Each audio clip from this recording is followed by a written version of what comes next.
Yo, salut mes petits Mogi, j'espère que vous allez bien. On se retrouve aujourd'hui pour la review de l'épisode 10 de Berserk. Ah, puis faut que j'en profite, c'est un des derniers. D'ailleurs, avant de démarrer cette review, je voulais aborder ce petit point avec vous parce que je sais pas, pour ceux dont je suppose que pas mal d'entre vous connaissent le chef Otaku et ont peut-être vu son dernier live où il avait parlé de Berserk. Enfin voilà, je l'ai pas maté en direct pour être tout à fait Otaku, vous vous en foutez. Mais bon, j'ai vu l'information importante qu'il avait dit, c'est que sur les sites, on va dire officiels, genre sur Wikipédia, tout ça, enfin, officiel, hein, entre guillemets, ils affichent donc 12 épisodes, même les gens se disent 12 épisodes, et que sur certains sites, justement, de streaming, on va dire, enfin, de streaming, ou même les sites légaux, enfin, surtout les sites légaux, on va dire, voilà, pour pas faire de la pub aux mauvais sites, ils disaient, enfin, c'était annoncé qu'il y aurait 24 épisodes. Alors, c'est vrai qu'on se demande 12, 24, où est-ce qu'il y a l'erreur, et comme le chef, justement, le justifiait, il y a certains personnages qui sont présentés directement dans le générique, même dans l'opening, même au tout début de l'animé, voilà, je vais pas spoiler pour ceux qui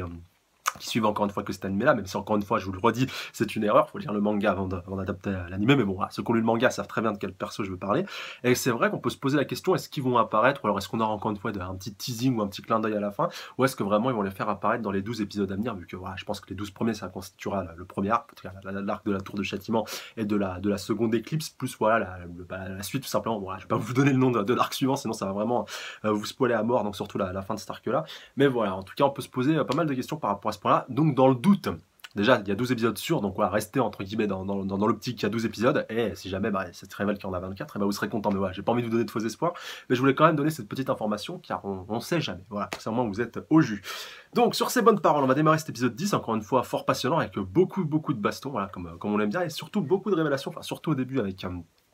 l'apôtre Béélite, on va l'appeler un petit peu comme ça. C'est vrai que j'avais un peu zappé ce personnage, mais c'est vrai que dans le manga, il avait un rôle assez important, mais il avait tout à fait, il avait exactement le même rôle, même si je crois, enfin, je me rappelle plus vraiment si cette scène du sanctuaire, enfin, de ce petit sanctuaire au début, elle était présente dans le manga. Bon, après, le manga, je l'ai lu qu'une seule fois. Nul doute, encore une fois, les puristes vont me corriger dans les commentaires que cette scène-là était aussi présente. Mais en tout cas, j'ai beaucoup aimé le petit moment, en fait, où il raconte un petit peu sa vie, le fait que, voilà, dès l'enfance, il était un petit peu rejeté, c'était un petit peu un paria, il était un petit peu foutu de côté, ouais, il était déjà gamin, il devait se débrouiller tout seul, qu'en plus de ça, après voilà, un petit accident, il s'est retrouvé un petit peu dans une fosse commune, enfin dans un trou, et en plus voilà, le trou est devenu un petit peu après une fosse commune, enfin il a quand même eu une enfance assez difficile, jusqu'à ce que le Béélite tombe un beau jour, et puis qu'il décide voilà, au final de le prendre, enfin au final on aurait vécu la même chose que lui, je crois on aurait tous préféré mourir, parce qu'en plus ouais, il suffoquait, il pouvait voilà, il essayait de survivre par ses propres moyens, t'as encore plus quand t'as des cadavres sur toi, quoi, tu veux vraiment que c'est glauque quand même, voilà, faut pas oublier, c'est pas mettre entre toutes les mains, et tu vois vraiment qu'il s'est battu, et qu'au final enfin on va dire un petit peu les apôtres, et puis on va dire un petit peu, je sais pas si on peut qualifier ça de Dieu, bon après voilà, on peut pas trop rentrer dans les détails, on va dire les God Hands, voilà, pour pas trop rentrer dans les détails, lui ont offert justement ce petit cadeau, et donc voilà, lui ont offert le Béélite qui lui a permis de devenir apôtre et de pouvoir un petit peu continuer sa vie. Et d'ailleurs, comme on va le voir un petit peu après, avec Luca qui l'a conduit justement dans ce petit sanctuaire, alors qui était peut-être justement on peut peut-être le qualifier le sanctuaire de l'introduction de l'éclipse, ouais, enfin de la seconde éclipse, donc après je pense pas qu'on va revoir ce sanctuaire, parce que ça commence un petit peu à s'effondrer et à partir en cacahuète, mais voilà, quand même, comme il le dit au moment en fait, où le Skull Knight arrive à récupérer Lucas. D'ailleurs, c'est vrai, j'aurais pu commencer par ça, parce que c'est vrai qu'au début, à la fin de l'épisode précédent, on avait le Skull Knight qui avait récupéré notre cher Luca, et puis qu'il avait amené un petit peu justement vers cette fosse commune, là où justement tous les corps étaient un petit peu rapatriés, même si la fosse commune a grandi un petit peu au fil du temps, mais voilà, on va dire, la peau de Béélite connaît cet endroit mieux que personne, et donc il avait réussi un petit peu à se soustraire à l'attention du Skull Knight pour enlever notre cher Luca, pour aller lui raconter cette histoire un petit peu, tout ce qui tourne autour de ça, et qu'au final il n'a pas à cœur de se venger, mais de faire en sorte, ça justement je reprends un petit peu ses propres termes, de faire en sorte que les gens croient en Dieu, peut-être un petit peu de leur redonner un petit peu d'espoir, voilà, de pas tout simplement être tout le temps dans la négativité, de pas tout le temps être dans le mal, être tout le temps négatif, voilà, d'essayer de retrouver une petite lueur d'espoir, et que justement l'éclipse va être un petit peu ce qui va leur permettre, voilà, de pouvoir un petit peu de se rapprocher de Dieu. En plus, on peut retrouver aussi cette notion à la fin avec Mos Goose, avec le bûcher qui va se mettre en place. Vous verrez encore plus dans les prochains épisodes que cette intention-là, et cette nuance-là, et cette pensée-là sera encore plus présente. Mais c'est vrai que voilà, au final, l'apôtre, enfin voilà, un peu comme tous les apôtres, j'ai envie de vous dire, dans Berserk, ne sont que des victimes au final du monde dans lequel ils vivent, et même des Béélites et de ce qui est un petit peu au-dessus. Mais c'est vrai que voilà, ça c'est encore assez abstrait pour vous, ceux qui suivent que l'animé, donc j'ai pas trop envie de rentrer dans les détails pour vous spoiler, mais de toute façon vous allez assez vite comprendre, je pense, avec les prochains épisodes, enfin, surtout les deux derniers. Et puis même, voilà, surtout avec le teasing qui a été fait par rapport à un certain personnage qui va faire son retour dans pas très longtemps. Bon, les puristes savent très bien de qui on parle, peut-être que vous aussi vous l'avez deviné, car on l'a déjà un petit peu évoqué, ce personnage qui est quand même, voilà, le central, et qui est un petit peu la némésis de notre cher Guts. Si Guts, voilà, on va dire un petit peu si le monde de Berserk était régi par une pièce, bah Berserk serait... punaise Berserk, le plus révélateur. Guts serait une face et ce personnage-là serait l'autre face de cette même pièce, un peu comme le Yin et le Yang, un peu avec la rivalité, un peu comme Goku Vegeta, Naruto Sasuke, donc je pense voilà, vous allez peut-être un petit peu comprendre le schmilblick. Donc au final, cet apôtre, bon après, voilà, seulement selon ses dires, car je pense que de toute façon on l'a bien vu précédemment avec quand on avait eu tous les hérétiques qui étaient en train de fuir, notamment le bouc qu'il avait un petit peu lui aussi transformé en apôtre. Donc voilà, même s'il est l'apôtre Bélite, il a aussi un petit peu récupéré quelque part les capacités du Bélite, à savoir donc de transformer en apôtre, même si c'est pas la même transformation qu'avec un petit Bélite, enfin un petit Bélite gris comme ça a pu être le cas justement pour ce dernier, mais voilà, quand même il a eu des capacités assez intéressantes, et donc ouais, on va dire un petit peu c'est le petit sous-fifre ou le petit... comment on pourrait qualifier ça? Ouais, l'homme de main, si on peut qualifier ça, le sous-traitant des God Hands et puis même de l'éclipse de manière globale, voilà. Et puis du mal aussi, on peut aussi le qualifier comme ça. Enfin, c'est vraiment un personnage très complexe et très intéressant à suivre. Et vous verrez de toute façon par la suite quand on apprendra encore une fois un petit peu plus sur sa personne, même si je pense qu'on a appris, enfin, vous avez appris en l'occurrence le plus gros dans cet épisode-ci. Donc, comme je vous l'ai dit, le Skull Knight au final il arrive à arriver. Alors pendant un moment, on se demande alors est-ce qu'il a réussi à le trancher, parce que tu vois en fait le reflet de la lame du Skull Knight qui est en train de lui foncer dessus dans son œil. Et au final, vu qu'il est quand même assez agile et assez rapide, il a réussi à se soustraire au Skull Knight. D'ailleurs, c'est vrai que pendant un temps, j'ai un petit peu douté. Enfin, pour être honnête, je me rappelais plus justement de ce qui s'était passé avec lui. Comme quoi, quand même, ça remonte un petit moment quand je l'avais lu. Et que non, voilà, au final, il avait réussi à se soustraire justement, voilà, à son attaque, et puis avait réussi à s'esquiver, vu qu'on n'avait pas justement revu son corps, voilà, transplanté par la lame du Skull Knight, ni en train de brûler un petit peu aux alentours avec le sanctuaire. Et justement, le Skull Knight décide de récupérer Luca, puis de commencer à fuir, vu que tu vois que le petit sanctuaire commence un petit peu à se casser la gueule, donc ils arrivent à s'en tirer in extremis. Et là, justement, tu vois la tour du châtiment, vu qu'ils sont au pied, en fait, je crois encore même dans les souterrains, donc vraiment là, un endroit où notre cher ami l'apôtre Bélite était, voilà, connaît vraiment comme sa poche. Et justement, ce qui m'a plu par rapport à ce personnage, c'est qu'il disait, voilà, je voulais quand même, au moment en fait où il commence un petit peu à fuir, je voulais justement voilà, raconter cette histoire-là avant justement que l'éclipse se passe, avant peut-être que même je sois amené à trépasser, peut-être quelque part il sait un petit peu son destin. D'ailleurs, il parle un petit peu du destin, que tout est prédestiné, tout était un petit peu lié. Même le Skull Knight aussi va encore pas mal insister sur ce point-là un petit peu après en parlant un peu avec Luca, et surtout aussi par rapport aux questions voilà que posait Luca. Dans un premier temps, elle les pose justement à l'apôtre Bélite qui peut pas lui répondre, et après du coup elle le pose au Skull Knight. Alors c'est quoi cette histoire, c'est quoi ce délire, tout ce qui se passe ici. Et donc le Skull Knight lui dit, ouais, en gros, moins t'en sais, mieux ça vaut. Mais voilà, c'est pas des choses que, on va dire entre guillemets, des humains normaux peuvent comprendre. C'est des choses vraiment qui vous dépassent. Voilà, ça aurait été Tam Farnese à la place de Lucas, ça aurait été un petit peu la même chose, et je crois même pas qu'elle aurait compris un traître mot de tout ça. Et j'aimerais trop justement que Tam Farnese rencontre le Skull Knight, parce que voilà, là au moins, là je pense qu'elle aura peut-être la confirmation que tout n'est pas tout beau, tout rose dans le monde, voilà, où justement elle pense voilà, que tout est régi par Dieu, que le mal n'existe pas, que le démon n'existe pas, alors que voilà, c'est un petit peu justement ce qui permet un petit peu de contrebalancer la balance. Quand tu as bien d'un côté, tu as forcément le mal de l'autre. Et voilà, en l'occurrence, le mal est un petit peu plus présent ces derniers temps que le bien. Et le bien est amené à être le mal si tu prends un petit peu tout ce qui tourne autour de l'église, enfin, surtout dans Berserk. Car voilà, attention, n'allez pas faire d'amalgame par rapport à ce point-là, attention. Mais c'est vrai que puis, même quelque part, dans le mal, on peut un peu trouver le bien, parce que Guts, de la première apparence, c'est le chevalier noir et tout, alors que voilà, tout n'est pas tout blanc, tout n'est pas tout noir, parce que Guts, voilà, lui aussi, il a un petit peu de sang sur les mains, faut pas le négliger, même s'il est loin d'être aussi pourri que tous les démons. Enfin, les démons, c'est vraiment un terme global, parce que c'est pas tout à fait le terme exact. Voilà, de toute façon, on l'a bien compris, que ce soit les âmes damnées, les apôtres et tout ce qui tourne un petit peu autour de ça, mais que voilà, tout dans Berserk, ça qui est bien, c'est que tout est nuancé. T'as pas tous les gentils qui sont gentils et tout, voilà, tout blanc d'un côté et tout noir de l'autre. Non, il y a vraiment de la nuance des deux côtés, et très souvent, quand on voit avec les apôtres, avec leur histoire, voilà, même l'apôtre, en l'occurrence celui qu'on avait là, l'apôtre Bélite, mais on est qui pour aller le jeter la pierre? Il était pratiquement aux portes de la mort, il avait une seule possibilité d'ouverture. Franchement, il faut essayer aussi de se mettre à leur place, mais franchement, je pense on aurait tous essayé de saisir cette opportunité, quitte quelque part des fois, et ça c'est un petit peu le terme exact, de vendre notre âme au diable, comme on avait pu le voir précédemment avec le premier apôtre qui était apparu dans la nuit. Dans le manga, de toute façon, vous connaissez, je pense, encore plus cette nuance. Même si c'est vrai que pour certains choix, on peut se poser la question. Je pense à un personnage mais en particulier que vous devez à peu près tous connaître pour ceux qui suivent le manga.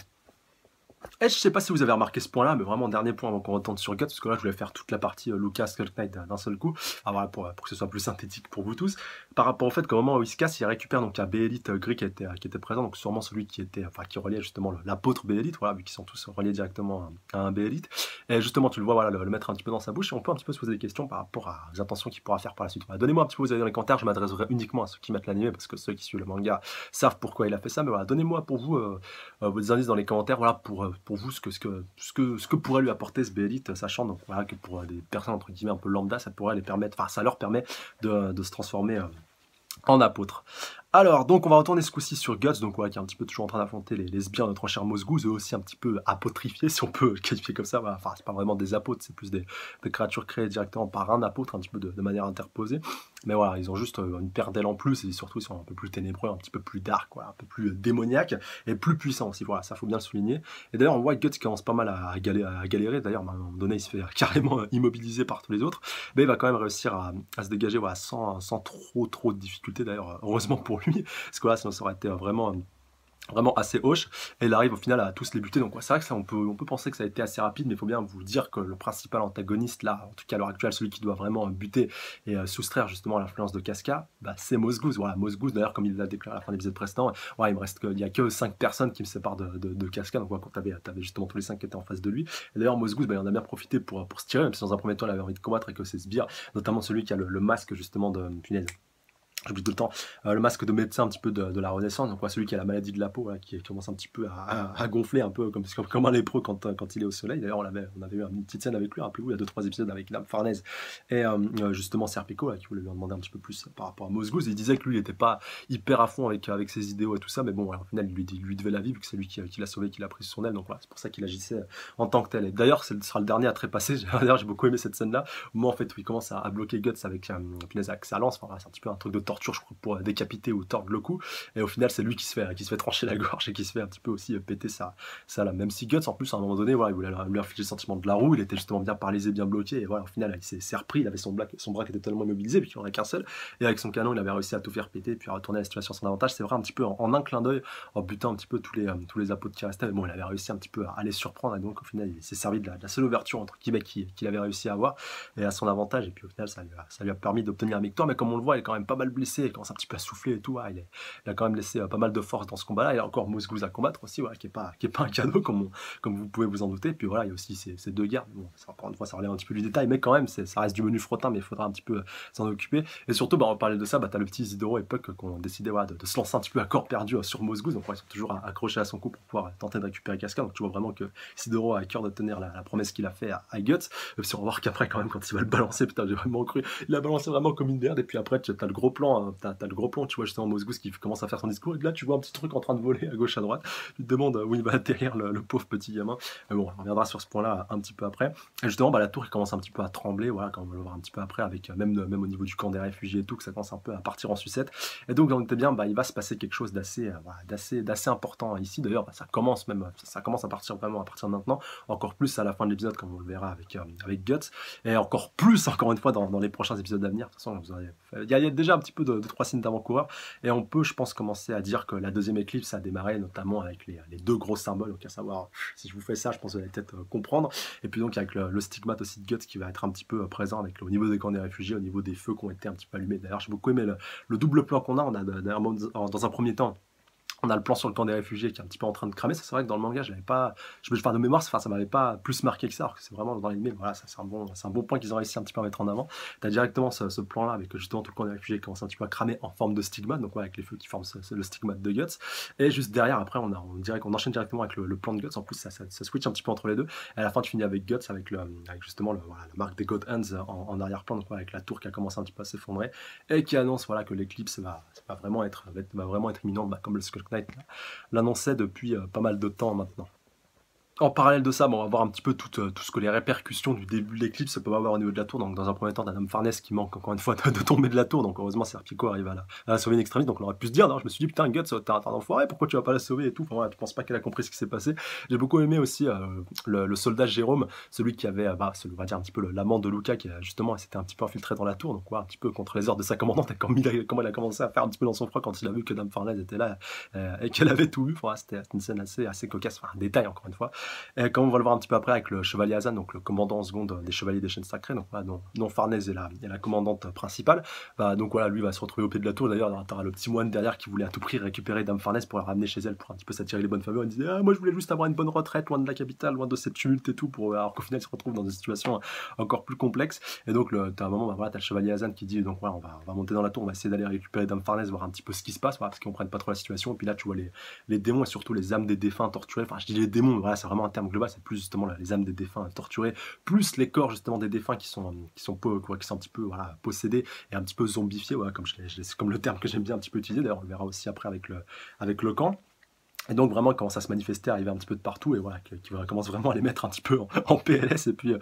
en difficulté jusqu'à ce que Mosgouz se pointe, et voilà, je passe un petit peu pour le Messie, donc voilà, regardez-moi, je suis un petit peu je suis le grand sauveur, je suis celui qui va vous, je suis celui qui va vous sauver, celui qui va s'occuper de nous, d'ailleurs c'est à ce moment-là qui balance ici de haut au loin, mais qui arrive quand même à se rattraper une extrémie sur un petit muret, mais voilà, ça c'est quand même c'était tout intéressant cette scène-là, et puis qui leur dit, voilà, maintenant si vous croyez pas en Dieu, bah croyez-le, croyez-y vraiment dur comme fer, regardez ce qu'il a fait de moi, il m'a donné une paire d'ailes, voilà, je suis un petit peu l'ange, je suis l'élu, je suis le Messie, je suis le sauveur. Puis là, t'as tous les gens qui commencent un petit peu à se prosterner et tout. Puis après, voilà, il part avec son idée de bûcher par rapport à Casca, par rapport au fait que voilà, maintenant il faut la purifier pour pouvoir chasser le mal, chasser les démons. Encore une fois, ça j'en avais parlé dans la review de l'épisode précédent, que c'était un point important, encore une fois, à aborder. C'est vrai que dans le fond, il n'avait pas tout à fait tort, même si c'est vrai que, comme on le sait tous, enfin, comme on le sait pratiquement tous, ça ne servira à rien pour faire disparaître totalement les démons de tuer Casca. Voilà. Non, il resterait quand même là. Voilà. Faut pas trop t'en faire par rapport à ce point-là. Et puis donc, on parlait de ça, t'as Guts qui continue un petit peu de courir, à essayer justement de sauver sa chère et tendre Casca, mais voilà, qui va se faire un petit peu barrer la route déjà par justement les gardes de Mosgouz qu'il avait, par la garde rapprochée de Mosgouz qu'il avait justement laminé, qui se fait un petit peu ramener à la vie et zombifié, un petit peu ténébrifié par les démons, d'ailleurs, qui prennent carrément justement l'ascendant sur eux. Donc, ouais, tu vois vraiment l'essence commence un petit peu à ressortir. Comme il le dit, je crois, à un moment donné, Guts il mentionne 4 démons vraiment super balèzes, 4 âmes vraiment super puissantes, je ne sais même plus s'il mentionne 4 généraux. Et donc, tu vois qu'ils commencent à les trancher d'un seul coup et puis qu'ils se régénèrent donc, juste après. Donc, ouais, vraiment, tu vois juste cette âme-là, l'essence de cette âme-là qui apparaît, à la limite même plus le corps qui apparaît. Enfin, voilà, tu as juste cet esprit, cette âme vraiment qui ressort par-dessus ça. Le corps est même plus important au final. Et au final, bah, t'as Guts qui décide de foncer un petit peu dans le tas, vu que tu vois qu'il va se retrouver vraiment. Enfin, que Casca, voilà, il a pas de temps à perdre et qu'il faut qu'il fonce pour aller la récupérer et que le temps presse, surtout. Le temps presse. Et dernier point de cet épisode, c'est vrai que j'ai un petit peu abordé tout à l'heure, donc par rapport au camp de réfugiés, donc c'est vrai qu'il y a pas mal de scènes assez intéressantes, enfin, assez marquantes. Notamment, bah, dans un premier temps, t'as les copines justement de Luca. D'ailleurs, Luca commence un petit peu à flipper. Enfin, ça c'est au début de l'épisode, et puis Dame Farless qui essaie un petit peu de se mettre à sa place, qui comprend justement voilà tout ce qui se passe un petit peu autour d'elle. Voilà, qui commence un petit peu à réaliser, voilà, open your eyes, un petit peu ouvrir ses œillères. Et quand on va le voir un petit peu après, donc avec le camp de réfugiés, donc t'as tous les copines de Luca qui disent allez, faut qu'on aille les récupérer. Et donc voilà, c'est comme qui leur dit non mais laisse tomber, c'est même pas la peine d'y aller, parce que je rappelle justement, je crois que c'est la petite Pépé, donc voilà, voilà, paye ton prénom, qui avait justement été accusé, Luca justement qu'il avait récupéré, Guts qu'il avait sauvé justement, bah voilà, elles sont toutes allées au final, tout ce qui se passe avec ses amis, surtout Luca et Nina qui se sont retrouvés dans la tour. Enfin, Luca qui voulait récupérer Nina, bah, c'est un petit peu à cause d'elle, alors qu'elle n'avait pas fait. Enfin, voilà, c'est un petit peu elle la coupable au départ, même si donc voilà, elle a à cœur justement de se racheter, même si au final, bah, ses amis vont la retenir. Au final, bah, elle se serait juste exposée un petit peu inutilement et aurait mis sa vie à danger un petit peu inutilement. Donc voilà, quand même, au final, elles sont plus un petit peu loin, je crois, justement, du camp de réfugiés, un petit peu en retrait. Donc au final, elle se trouve dans la meilleure situation, dans ce genre dans la meilleure position, pardon, dans ce genre de situation. Et comme on va le voir après, justement, avec le camp de réfugiés qui commence à cramer. Surtout les zombies commencent un petit peu à revenir, donc alors sûrement que pas mal de personnes qui étaient encore présentes, voilà, parmi les hérétiques qui se sont fait un petit peu contaminer par tout ça, par les zombies, ils reviennent, et puis de toute façon, encore un petit peu comme dans pas mal de jeux, pas mal de séries, je sais pas si dans Walking Dead c'est comme ça, vu que je suis pas la série, mais quand un zombie mord un autre zombie, mord justement un humain normal, il devient encore une fois un zombie, enfin voilà, un peu comme dans Je suis une légende, si vous avez vu aussi ce film avec Will Smith, qui était vraiment excellent. Et, donc voilà, tu vois vraiment que tout le monde est un petit peu en grande difficulté, et vraiment la scène qui m'a le plus marqué par rapport au village, c'est quand on est dans une tente, et justement, voilà, t'as un père de famille qui revient un petit peu tout zombifié, t'as un petit gamin justement qui est là, qui regarde sa mère, qui dit oh, regarde maman, papa, comment il est devenu et tout, et sa mère aussi est devenue zombie, et voilà, après directement ils ont switché sur autre chose, donc tu te demandes un petit peu de comment on va se terminer, enfin comment on va terminer le gamin. Enfin, c'est une scène quand même assez glauque, même si là encore une fois bah, c'était pas montré, mais quand même c'était assez marquant. Et encore une fois, bah, pour revenir à la fin de cet épisode là, bah, t'as le Skull Knight qui déclare un petit peu que voilà tout que plus rien ne permettra justement de revenir en arrière, voilà, que c'était justement prédestiné, voilà, vraiment tout, pour revenir aussi à quoi faisait allusion l'apôtre Béélite au début de cet épisode-ci, par rapport au destin, par rapport à la vraie destination, c'est surtout aussi l'annonce qu'il avait faite à Guts précédemment, donc ouais, il y a déjà 2, 3, enfin 4, 5 épisodes en arrière, si je dis pas de bêtises, par rapport à la deuxième éclipse, que donc voilà, maintenant il va falloir l'affronter de face, et surtout, ouais, ça je sais pas, c'est le bon moment pour vous le rappeler, même si je crois pas qu'il l'ait fait dans cet épisode-ci, par rapport au fait que Guts aura un choix décisif et important à faire, et voilà, voilà, qu'il aura vraiment un dilemme, et que donc bah, il devra vraiment se bouger le postérieur pour pouvoir essayer donc au final de sauver une personne. Donc en l'occurrence on a Casca pour l'instant, mais peut-être que ça va évoluer d'ici les prochains épisodes qui sert. En tout cas avec ce gros teasing de ouf, il y a de fortes chances que ça se produise encore une fois un petit peu plus tard. On va voir tout ça encore une fois dans le détail. Et un point important aussi, vraiment pour finir de cet épisode-ci, le fait que le stigmate de Guts ne le brûle plus alors qu'il est en présence de démons, qu'il est en présence d'esprits démoniaques et d'apôtres. Ça aussi, voilà, c'est un point important à souligner. Et donc, ouais, il est un petit peu surpris par rapport à ça. Et encore une fois, c'est un des nombreux signes. Après, donc voilà, encore une fois, le stigmate qui apparaît en forme de flamme, la tour inclinée justement avec la forme, avec les 5 doigts commencent à ressortir. Et surtout, voilà, ce coup-ci, puis aussi l'éclipse aussi, voilà, vraiment, tu vois vraiment avec la lune qui est en train de rayonner. Et encore une fois, c'est un des nombreux signes avant-coureurs de la seconde éclipse qui, si elle n'a pas encore démarré, a déjà quand même, encore une fois, commencé à se mettre en place. Et encore une fois, ça annonce vraiment très très lourd par rapport à la suite, surtout que pour Guts, le temps est compté pour pouvoir sauver sa chère et tendre Casca. Pour rapport à la preview, de toute façon, vous devez un petit peu vous en douter, on va continuer un petit peu dans la baston, on va encore une fois se rapprocher des échéances de cet arc-là, surtout si se termine à l'épisode 12, et ça annonce encore une fois du très très très très lourd. Et par rapport à l'animation, pas grand chose encore une fois à dire, même c'est vrai que des fois, notamment je crois que c'est la scène avec Kazan et puis justement le vieux moine, donc quand ils sont réunis un petit peu en bas, t'as Azan justement qui est au premier plan qui lui est un petit peu en 3D, puis t'as le moine au second plan qui est un petit peu en 2D, enfin c'est le seul plan vraiment qui m'a marqué par rapport 3D et 2D dans le même plan. C'est vrai que c'était assez bizarre et puis assez étrange, mais bon, encore une fois ça relève juste d'un détail, mais même par rapport au Skull Knight et tout, par rapport au jeu de lumière quand il rentre dans le sanctuaire, parce que c'est vrai qu'on le voyait tout le temps dans la pénombre, un petit peu avec une aura assez démoniaque, et quand tu vois justement là ce coup-ci en pleine lumière, voilà, c'est quand même, je trouve assez bien géré, c'est par rapport au jeu de lumière. Ça encore une fois ça relève un petit peu du détail, mais en tout cas par rapport à l'animation, je sais que pas mal de monde est pas très fan du CGI, mais bon en tout cas ça, je m'y suis fait au début, c'était assez étrange, mais même par rapport à Dragon Slayer, par rapport à l'aura qu'elle dégage, par rapport à tout ça, vraiment, même le canon, voilà, le bruit du canon, tu vois vraiment que ça fait un gros boom, tout le monde commence un petit peu à se boucher les oreilles. Par rapport à ça, non vraiment pas grand chose à dire, ça claquait vraiment. Puis même quand Luca et le Skull Knight sortent de la tour, donc où tu vois justement toutes les âmes des démons, enfin des damnés qui commencent un petit peu à ressortir, donc vraiment que leur essence est vraiment démoniaque et hyper présente, et surtout le fait que ça représente un petit peu en forme de visage sur la tour du châtiment, donc c'est un petit peu un smiley assez démoniaque, ça aussi c'était pas mal. Et pour ceux qui se posaient un petit peu la question par rapport à l'apôtre Bailey, donc que je vous disais tout à l'heure, mais ça j'ai pas trop insisté là-dessus vu que c'est un détail, on a vraiment la confirmation qu'il a survécu quand tu vois justement quand tu vois le Skull Knight commence à fuir avec Luca, avec justement son fidèle cheval qui vient le chercher, un peu comme le cheval de Zoro dont j'ai oublié le nom, et je m'en excuse. Zoro, pas Renoir Zoro de One Piece, Zoro, non, le cavalier qui surgit hors de la nuit. Voilà, le Zoro espagnol, je pense si on peut le qualifier comme ça. Voilà. Donc j'attends vos réactions que vous avez dans les commentaires par rapport à cet épisode, par rapport à ça, pour qu'on puisse débattre, spéculer, échanger, interagir, tout ce que vous voulez. Et donc voilà, vous attendre surtout par rapport à la suite. Donc pour ceux animés, essayez de faire un petit peu des prédictions pour ceux qui suivent uniquement l'animé, et pour ceux qui suivent le manga, dites-moi qu'est-ce que vous attendez le plus parmi les choses qui vont arriver, mais mettez quand même un petit spoil au début de votre commentaire pour éviter de spoiler ceux qui suivent. Encore une fois que l'animé, même si c'est un temps. Allez, sur ce, je vous embrasse très très fort, et je vous dis à la prochaine fois. D'ici là, prenez soin de vous. Salut à tous. Sayonara.